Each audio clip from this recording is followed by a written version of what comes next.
आज हम लोग क्लास 9th एनसीईआरटी के चैप्टर पोलिनोमियल यानी बहुपद के बारे में आज हम लोग क्लास में पढ़ेंगे।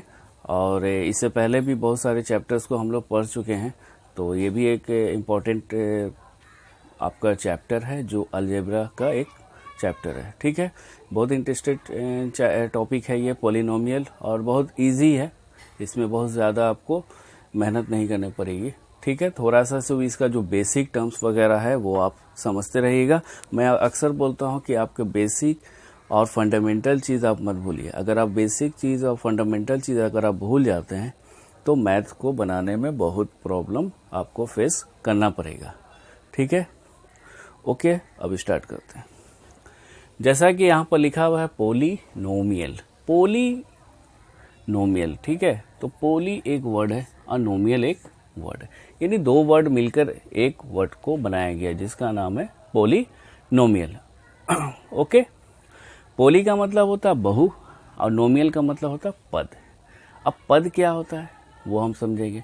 तो उससे पहले एक चीज़ को और को हम समझ सकते हैं कि जैसा कि linear equation in two variables में मैंने पढ़ाया था, एक होता है चर और एक होता है अचर।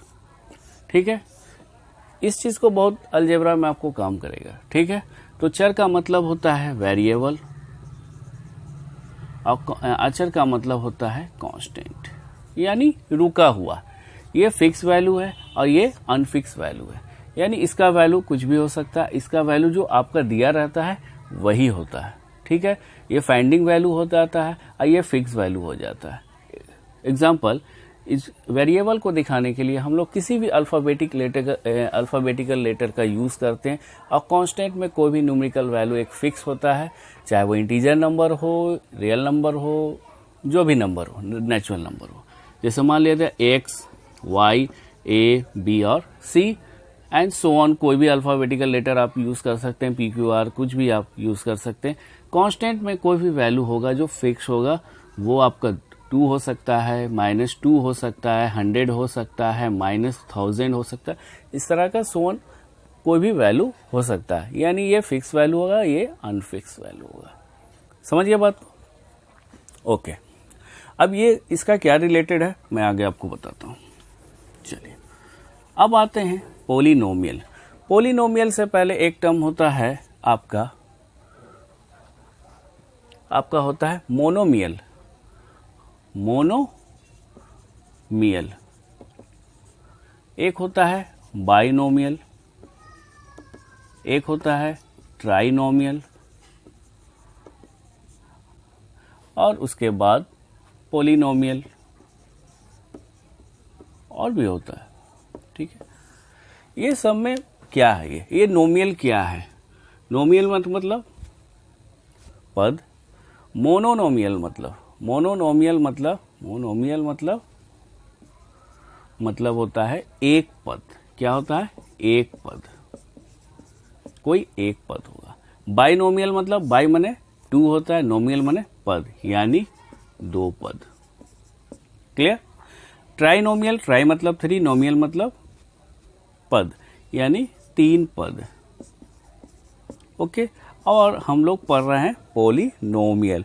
तो पोली मतलब मोर देन 2, 3, 4 लाइक जो भी है, यानी बहुपद, यानी 3 से भी ज्यादा, 1000 हो, कुछ भी हो, उसको बोलते हैं हम लोग पोलिनोमियल।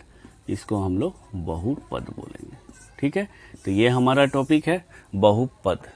बहुपद को किस तरह से हम लोग पढ़ेंगे वो आप देख लीजिए। ठीक है, ओके, इसको मिटा देता हूं मैं।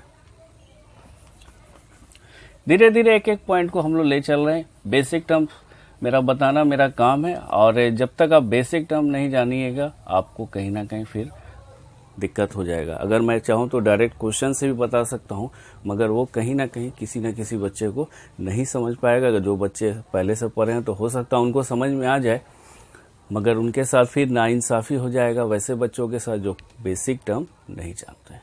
तो मैं पहले बेसिक टर्म्स को लेता हूँ। चलिए, एक एग्जाम्पल में मैं ले लेता हूँ 2x।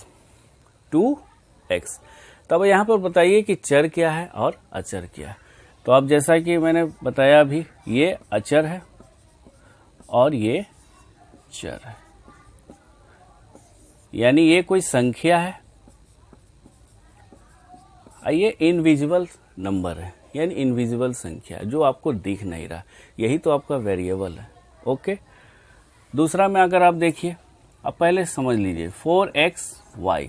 अब बताइए यहाँ पर क्या है, हम लोग इसको इस तरह से लिख सकते हैं 4 इंटू एक्स इंटू वाई। तो 4 हमारा क्या हो गया, नंबर हो गया, यानी अचर हो, एक्स और वाई क्या हो गया, चर का मान हो गया। ओके, तीसरा आपका है ए स्क्वायर डिवाइडेड बाई बी। इसको हम चाहें तो मल्टीपल के फॉर्म में भी लिख सकते हैं, A square divided by B square. इसको हम चाहेंगे तो इस तरह से भी लिख सकते हैं ना।